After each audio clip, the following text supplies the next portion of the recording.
Darryl Bumpass, president and founder of motivational.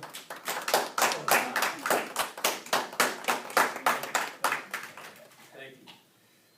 Well, I want to meet the guy outside he was talking about, because I don't know if that sounds like me, so, but when y'all meet Darryl Bumpass, let me know.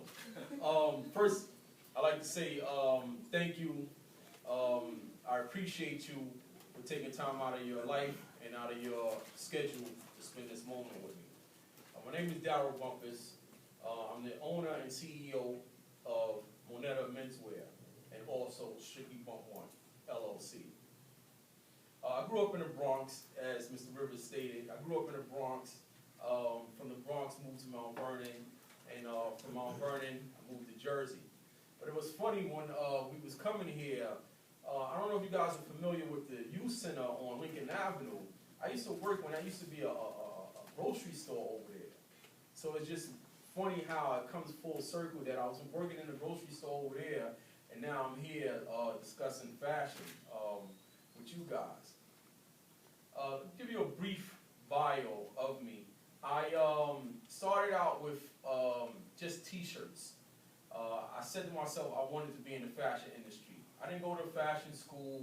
I didn't go to college, which I emphasize education.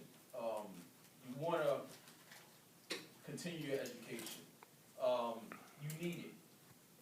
Reading, math, every step of the way in any type of business you're in.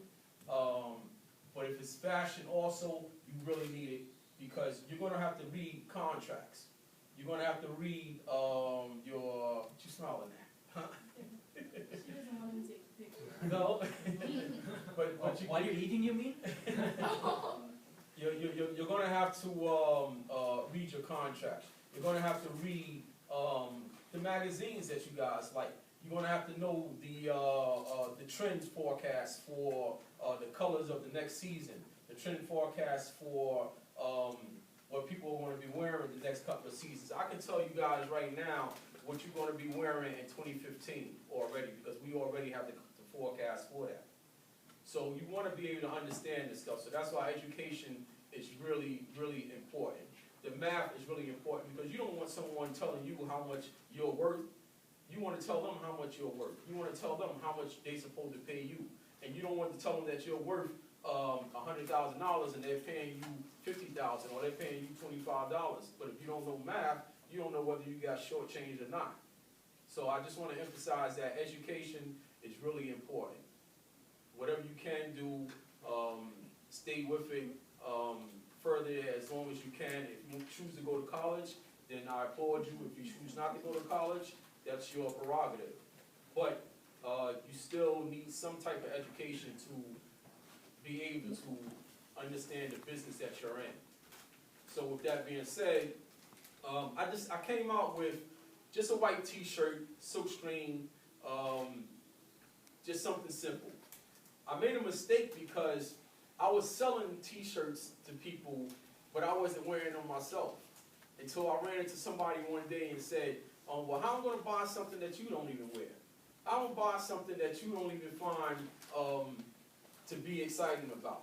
And that was very true. So from that day on, I always made sure whatever I wore was my own brand. So that way when people see it, if they like it, they would say, well, who do you get that? Where did you get that from? What is that? And I could tell them it's mine. It's Moneta Menswear. It's Strictly Bump One. And you can Google when you get a chance, Strictly Bump One or Bump One, and you'll see our track record. From there, we sold the track jackets. We sold the varsity jackets. We sold jeans. We sold hoodies. We sold everything. But what happened to me was my father passed away. My father died of cancer. And it shook my foundation. So that made me realize that I wasn't invisible. That made me realize that I needed to change certain things in my life. That made me realize that I need to fall more in love with life.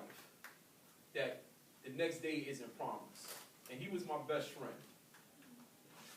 So it really touched me when he passed away. And on his deathbed, I said to him, you can go. I'll take care of the family. So my promise to him was, I'll take care of the family. In order for me to do that, I had to transition. So my transitioning consists of me falling in love with life, me falling in love with myself, me falling in love with the people around me falling in love with the thing that I wanted to do in life, and that was fashion. So I'm in love with what I do. I'm in love with what I do. I can work all day, all night, and not worry about getting paid for it. Because when you love what you do, it doesn't matter. The money is a byproduct. The money will come. The money will always come when you're serious about what you do. The money will always be there. So don't let people, well, let me just ask some of the people here. What do you want to be, rich or famous?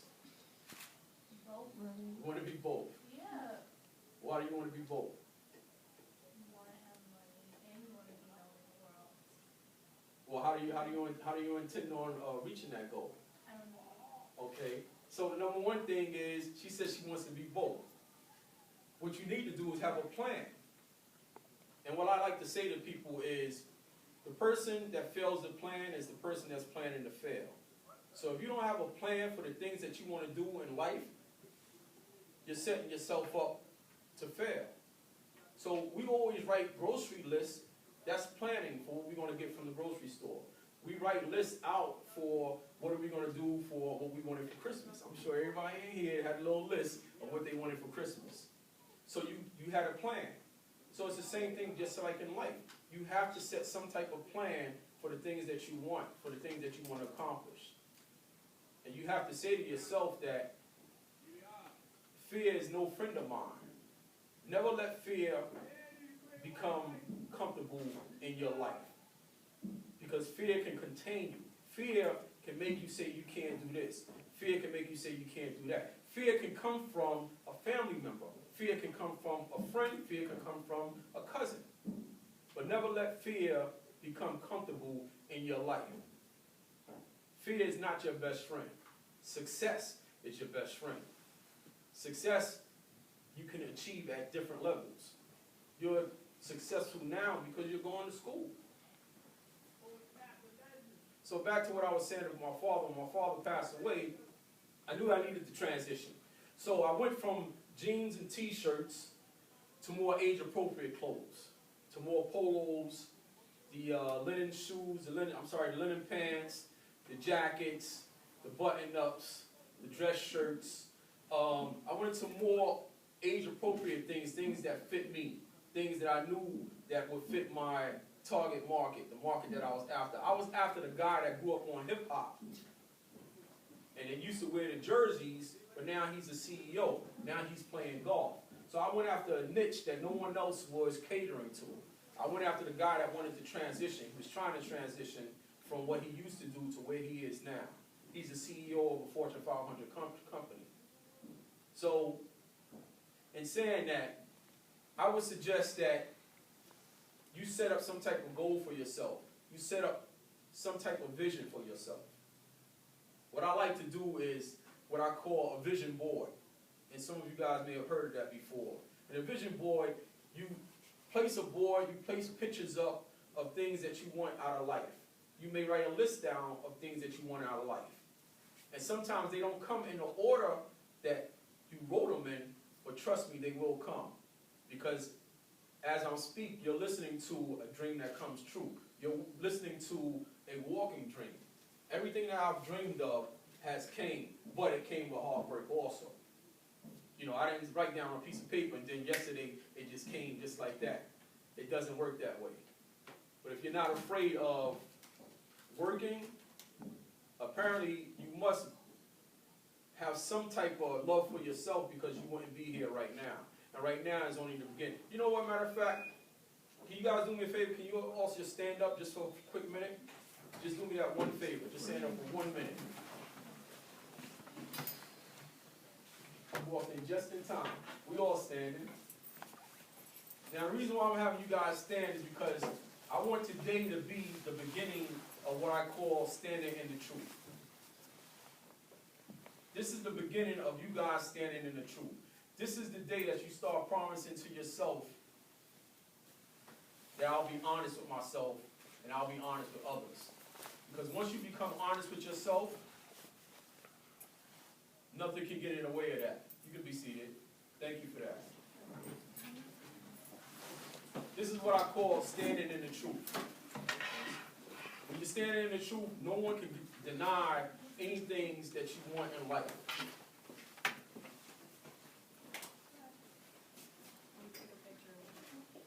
Thank you, ladies. Sorry. Thank you, ladies. I have a question. Sure. When you was on your journey designing your clothes, did you ever have an opportunity to put your clothes in different stores? Did you have someone to distribute your clothes? What was that experience in terms of you getting if you ever had clothes in any store? Well, a funny story. When I first, it was a great question. When I first took my clothes out to the public and introduced it to the retailers, to the stores, I went up about a whole block in about maybe 50 different stores, and everyone told me no. Everyone told me no. And I got in the car and I was ready to go home. I just gave up, but something just kept telling me, you know what, try one more store, try one more store. And I got out of the car, took the clothes to the store, showed the guy, and he said, you know what, give me everything that you have. Give me everything that you have, because I didn't allow myself to accept that no for that answer. So from that time, I believe the universe, I believe that I'm blessed, I believe that the door opened where that the clothes were able to start being distributed throughout the country, throughout the world. It was a great feeling to see someone walk down the street and wear something that you created in your mind. To be able to see something that was just on a piece of paper years prior, months prior, and here it is, you see someone walking down the street and they're actually wearing this thing that you imagined. Any other questions? Yeah, now, from the time that you started putting the clothes in the store, to get major distribution, to have it circulate throughout the world, is there a certain place you need to go to for someone to be exposed to your product line? Well, it's what we call, well, there's two different things. Some people, you make clothes, and other people, you build brands. And what I wanted to do from the first day on is that I wanted to build a brand. So what I had to do was put myself in situations where I can network with these people that were able to catapult me to that place where I needed to go. So I would do the research and find out where the factories were at, such as the garment district down on 38th Street, 27th and 8th, or that whole garment district, 36th Street, 33rd Street. If you want to go down there, you guys go down there and just walk around. You'll see tons of factories down there. You'll see tons of fabrics, people rolling down the streets with different fabrics and everything. But that's what I did. I got on my, I guess, Rolodex or something? no, not even my roller skates. I don't even say my roller decks, I say my roller skates. You know, I got on my feet and I just started walking up and down, until I could find someone that would even speak to me. Because sometimes it's hard to just get someone to take 5 minutes out of their life. That's why, again, I reiterate, I appreciate you guys taking time out of your life and your schedule, spending this time with me. So, for them to even take 5 minutes to even sit down with me and tell me this is what I need to do. So they told me the avenues I needed to go up, the people that I needed to speak to, and from there, one person led me to another person led me to another person, and that's what we call networking. All of these people also have an interest in you because they want to be your partner. Not your partner in business on paper, but the more business you do, the more business they do. If I come to you when you're a factory, you would love to see me come through your door. Because if my business is doing good, that means your business is going to do it. If you're making my clothes, then your business is going to do great. If my business is doing great. So they want to constantly build that relationship with you. But what you have to do is you have to do the research. You have to go around and find these places. Even if it's a magazine, if you're trying to get your clothes into a magazine, you get it on these celebrities and stuff like that. You have to network.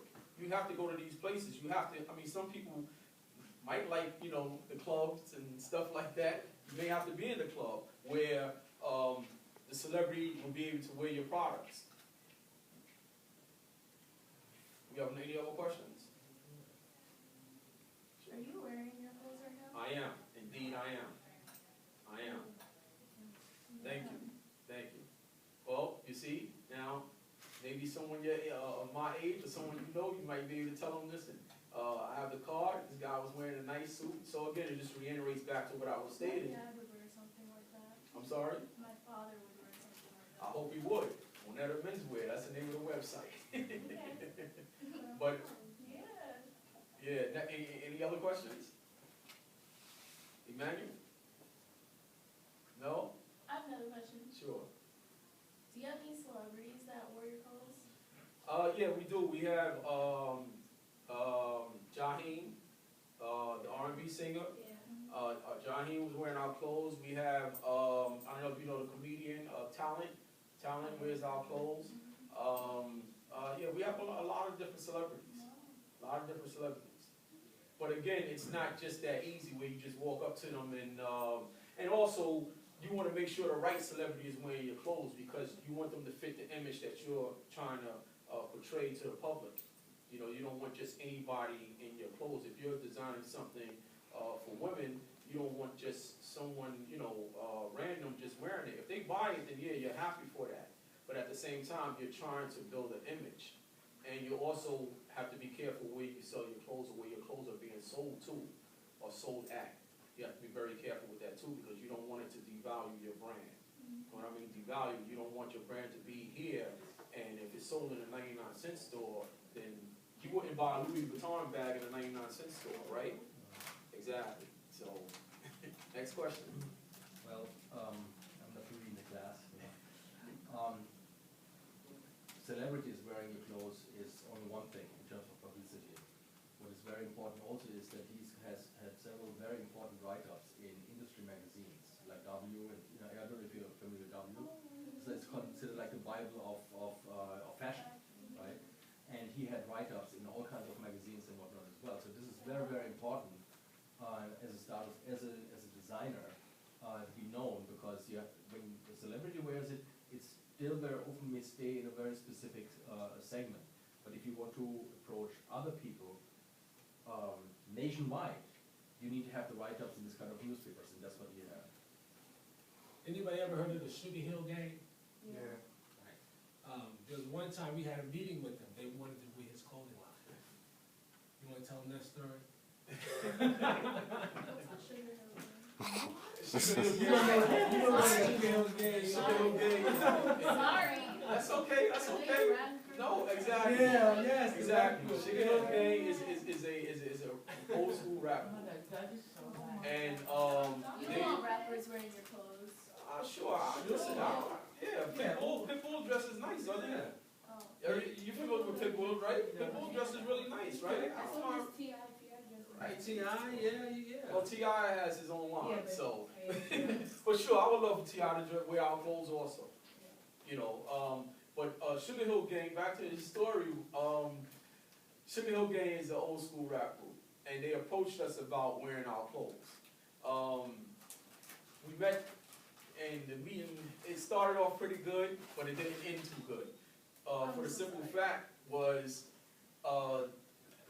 their request was to have half the company in order to wear our clothes. So Mr. Rivers pretty much had to resuscitate me because I couldn't stop laughing so much because I felt as though the work that we've done, the work that to get me to the place where I was at that time, there was no way that someone could come and approach me and ask for 50% of my company, especially if they wasn't giving up any dineros. So if you're not, you have to pay the plate, basically. Right. So and that's the story that he was talking about. But I just said dinero. I just want to touch on something about challenges. I want you to really always challenge yourself as much as you can. Never give up on yourself. And the point I'm making with that is that last year I said to myself I wanted to learn Spanish, Espanol. So again, it was another challenge to myself. So I had a tutor come into my house, and she was teaching me every Friday for a couple of hours. After the session or so we had, for that period of time, I found myself receiving a phone call, and someone asked me, would you like to go to Colombia? And I went to Colombia, and I was in Bogota, and stayed there on a flight, and hopped right on a plane after Bogota to Medellin. The reason why I'm stating this is because if you're going to be in any type of business, any type of fashion, you cannot limit yourself to the things that you want to do. As I was in Medellin, they had stated in the next 3 years, Espanol, Spanish will be right now, the United States is the third speaking Hispanic country in the world. In the next couple of years, will be #1. So I would advise you to take up more than one language, because this is the way that it's going. And if you're in business, you also want to understand, if I'm dealing with people in China, I want to learn and understand what it is that they're saying to me. If the fabrics aren't going to get there on time, I want to be able to understand that. I don't necessarily want to translate it. Maybe I can't find a translator 2 o'clock in the morning if I'm up that late.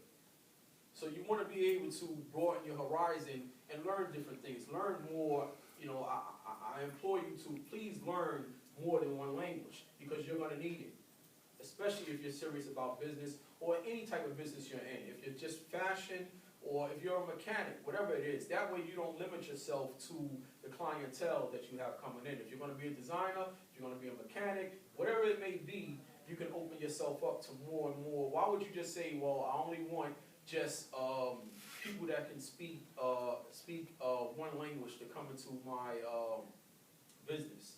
Then you're limiting your income. So you want to also challenge yourself. I said I wanted to do a radio show. I did a blog talk radio show. People said I couldn't do it.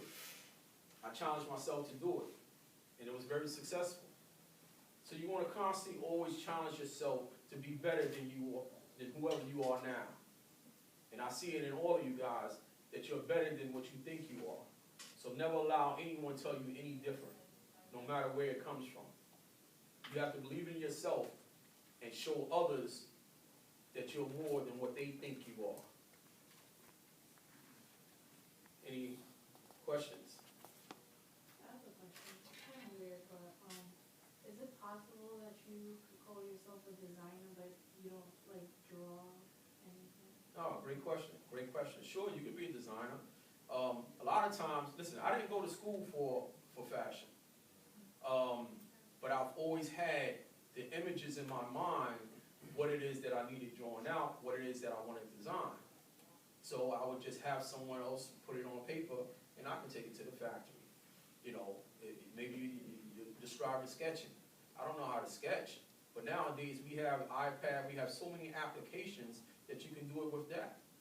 But yes, to answer your question, you can be a designer and not be able to draw. Listen, you have some of the most famous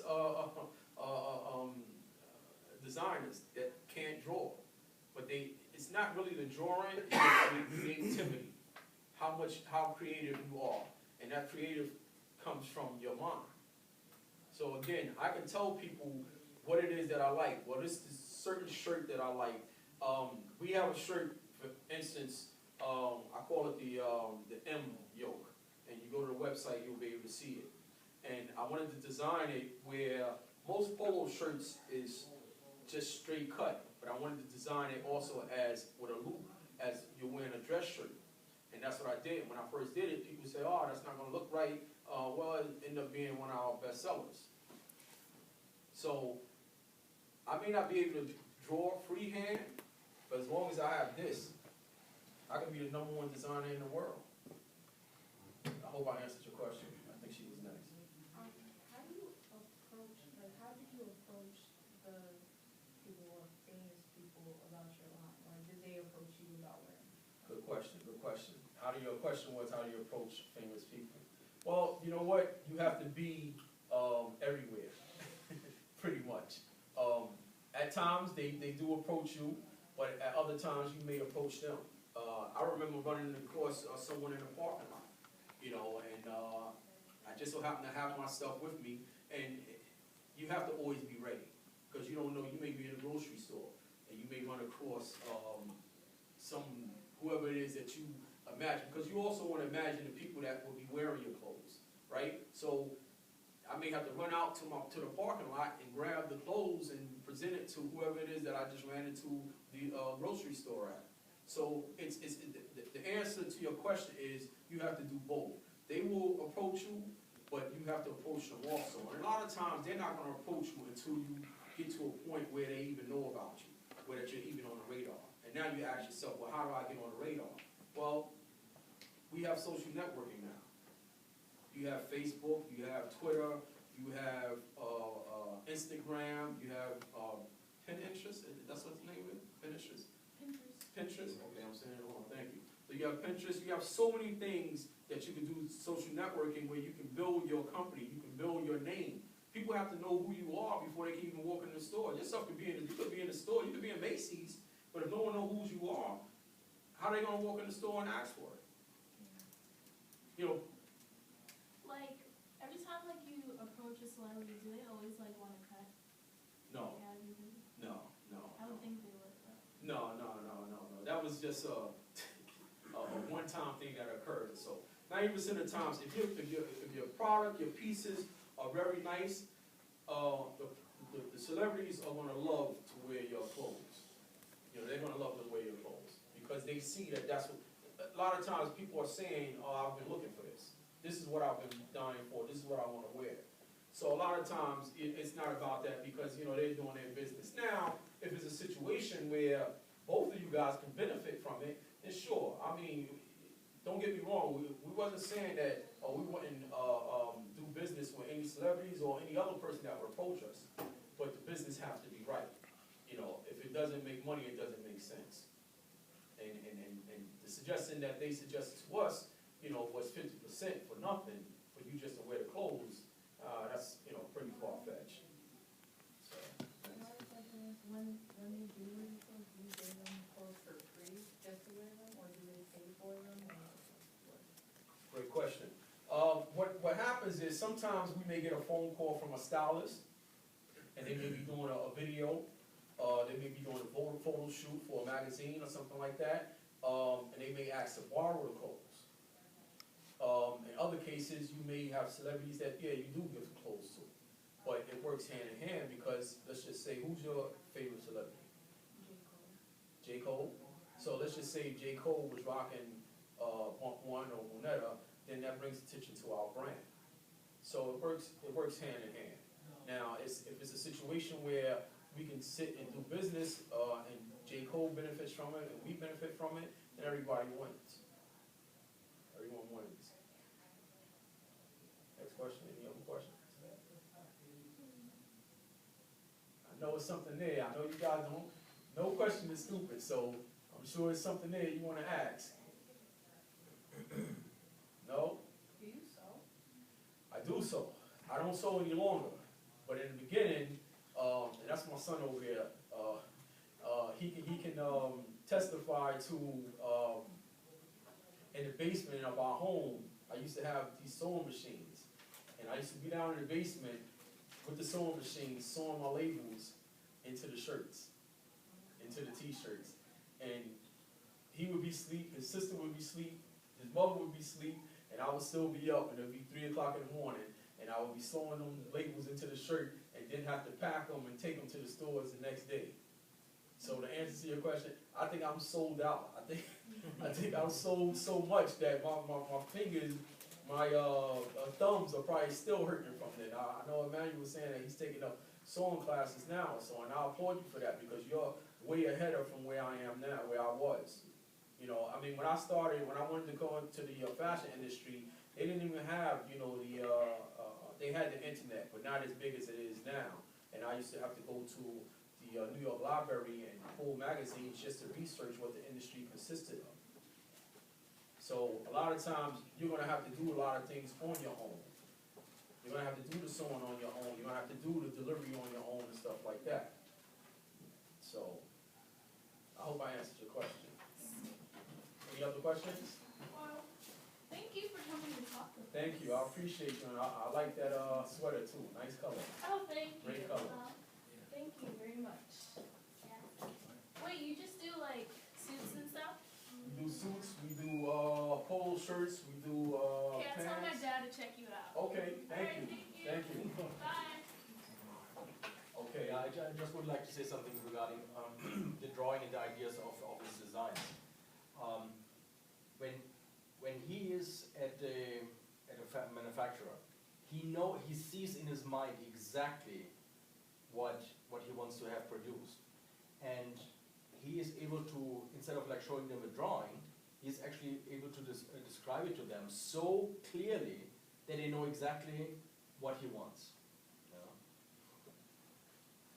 I agree. I agree. Any other questions? And we're about to wrap it up. No question, no question. So again, I thank you guys for your time. I appreciate you letting me come here and tell you my journey. And if you have any questions, my email is on the card, and feel free to email me whenever you